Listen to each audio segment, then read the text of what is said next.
కేంద్రంలో అధికారంలో ఉన్నటువంటి బీజేపీ నరేంద్ర మోడీ ప్రభుత్వం గత 11 సంవత్సరాలుగా కార్మిక వ్యతిరేక విధానాలను అనుసరిస్తున్నటువంటి పరిస్థితిని మనం చూస్తున్నాం. ముఖ్యంగా జాతీయోద్యమ కాలంలో కార్మిక వర్గం బ్రిటిషోడు ఈ దేశాన్ని పరిపాలిస్తున్న సమయంలోనే దేశ కార్మిక వర్గం పోరాడి సాధించుకున్నటువంటి సుమారు 44 కార్మిక చట్టాలు ఏవైతే ఉన్నాయో ఈ 44 కార్మిక చట్టాలలో 29 చట్టాలను పూర్తిగా రద్దు చేసి 4 లేబర్ కోడ్లుగా ముందుకు తీసుకొచ్చింది.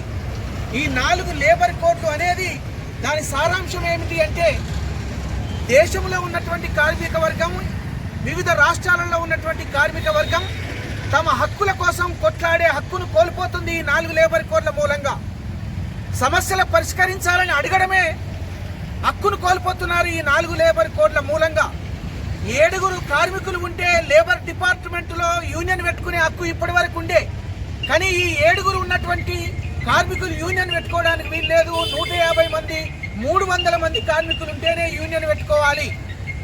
అంటే ఇది కార్మికులకు యూనియన్ లేకుండా చట్టబద్ధ హక్కులు ఉపయోగించుకోకుండా వినియోగించకుండా కార్మికులను ఏకాకులం చేసి చిన్నాభిన్నం చేసి వాళ్ళ శ్రమశక్తిని దోపిడీ చేయడంలో భాగంగానే ఈరోజు ఈ 4 లేబర్ కోడ్లను కేంద్ర ప్రభుత్వం ఈ రోజు నుంచి అమలు చేస్తుంది.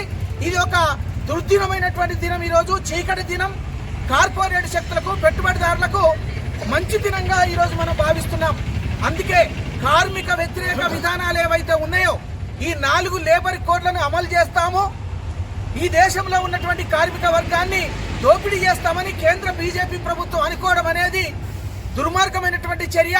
కార్మిక వర్గ ప్రయోజనాల కోసం ఆలోచించకుండా కార్మికుల శ్రమశక్తిని దోపిడీ చేయడం కోసం ఊరుకుంటున్నటువంటి నరేంద్ర మోడీ ప్రభుత్వం తక్షణమే ఈ రోజు నుంచి అమలు చేస్తామని చెప్తున్నటువంటి 4 లేబర్ కోడ్లు ఏవైతే ఉన్నాయో అమలును ఉపసంహరించుకోవాలి.